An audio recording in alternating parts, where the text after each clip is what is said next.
Hong Kong's leader has vowed to overhaul the city's education system, saying a plan will be revealed by the end of the year.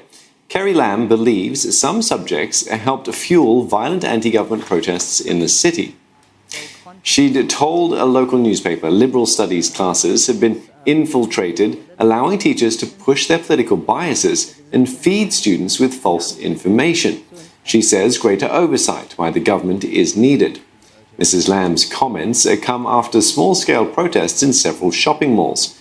Police have arrested more than 230 people, as Roland Lim explains.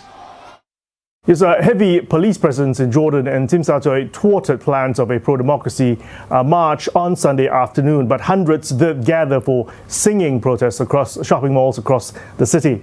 Pepper spray deployed by riot police, and at least 100 protesters were arrested for defying restrictions on public gatherings of no more than 8 people.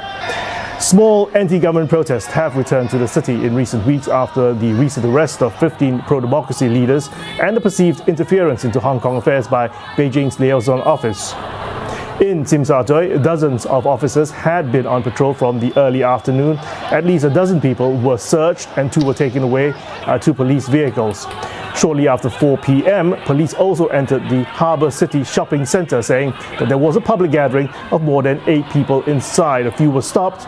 Police set up cordons to cordon off part of the mall, and some were taken away. Now, among those taken away was actually a 13-year-old boy who claimed to be a student reporter. He was later released after police warned his mother against allowing him to take part in what they called illegal child labour. Around 10 people were also said to be arrested at the Moko shopping centre in Mong Kok after an officer appeared to fire pepper ball projectiles in response to drink bottles being thrown from above at the police. And at around 9 p.m, a small group of protesters gathered in Mong Kok in an attempt to block roads in the evening by setting trash and garbage bins on fire. They even threw garbage at a police vehicle, but police quickly dispersed them. Officers in riot gear then took control of the street, firing pepper sprays on a number of occasions, including twice at reporters, and taking away several people. Roy Kwong, a pro-democracy legislative councillor, was also arrested at the scene. When rioters returned at around 1 a.m. in Mong Kok, more riot police swooped in to take control of the situation, and around 100 people were arrested by the police.